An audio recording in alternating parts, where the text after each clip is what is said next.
অশোকনগরে প্রেমিকার বাড়ির সামনে প্রেমিককে খাটে শুইয়ে রেখে বিক্ষোভ এলাকাবাসীর। যুবকের এই পরিণতি কেউ মেনে নিতে পারছে না। প্রেমিক প্রেমিকার ছবি দিয়ে রীতিমতন ব্যানার লিখে ক্ষোভ প্রকাশ।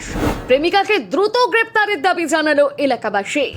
এক মর্মান্তিক ঘটনায় উত্তপ্ত হয়ে উঠল উত্তর 24 পরগনা জেলার অশোকনগরের দেবীনগর বাইপাস এলাকা।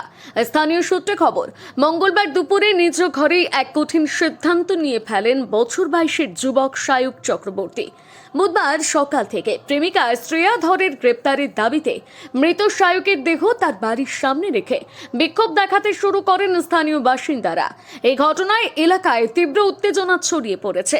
গতকাল দুপুরে দেবীনগরের বাসিন্দা সায়ককে ঝুলতে দেখেন পরিবারের লোকজন। তড়িঘড়ি তাকে স্থানীয় হাসপাতালে নিয়ে যাওয়া হলে চিকিৎসকেরা মৃত বলে ঘোষণা করেন।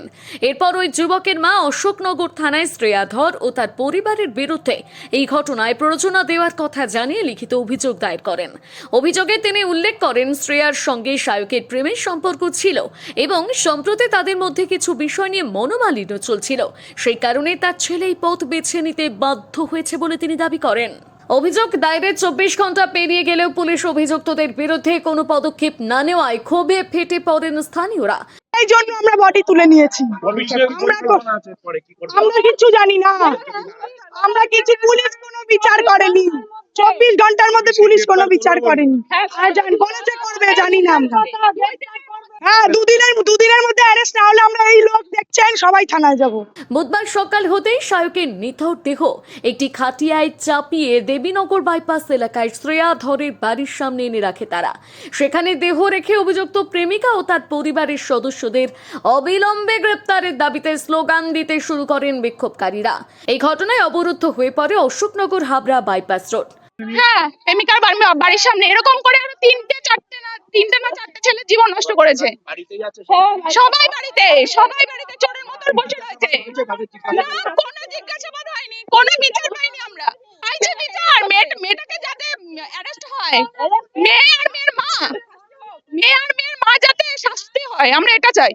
স্থানীয়দের অভিযোগ, পুলিশ ইচ্ছাকৃতভাবে অভিযুক্তদের আড়াল করার চেষ্টা করছে। তাদের স্পষ্ট দাবি, শ্রেয়া ধরকে গ্রেপ্তার করে জিজ্ঞাসাবাদ করলেই আসল সত্য সামনে আসবে। আমার ভাইয়ের মৃত্যুর জন্য এই মেয়েটি দায়ী, এটা তো আজকের ফেসবুক কালকে দিয়ে মোটামুটি সবাই জানে, এরিয়া লোক সবাই। আমরা চাচ্ছিলাম প্রশাসনের কাছে যে মেয়েটি অ্যারেস্ট হোক, কিন্তু প্রশাসন যখন আমাদের আশ্বস্ত করলো আগামী দিনে মেয়েটির যথাযথ শাস্তি পাবে, প্রশাসনের উপর আমাদের দৃঢ় বিশ্বাস থাকলো যে আপনি মেয়েটি শাস্তি পায়, আর কিছু চাই না প্রশাসন। আমরা গ্রেপ্তারির দাবিতেই রাস্তায় বিক্ষোভটা মেনলি মহিলারা দেখিয়েছে। বিক্ষোভের জেরে দেবীনগর বাইপাস এলাকায় উত্তেজনা ছড়িয়ে পড়ে। ছেলের অকাল মৃত্যুতে ভেঙে পড়েছেন মা। তিনি অভিযুক্তদের দৃষ্টান্তমূলক শাস্তির দাবি করেছেন। এই ঘটনায় এলাকায় শোকের ছায়া নেমে এসেছে। স্থানীয় বাসিন্দারা অবিলম্বে অভিযুক্তদের গ্রেপ্তার করে দৃষ্টান্তমূলক শাস্তির দাবি জানিয়েছেন। পুলিশের ভূমিকা নিয়ে প্রশ্ন তুলেছেন অনেকেই। এখন দেখার এই ঘটনায় পুলিশ শেষ পর্যন্ত কি পদক্ষেপ করে।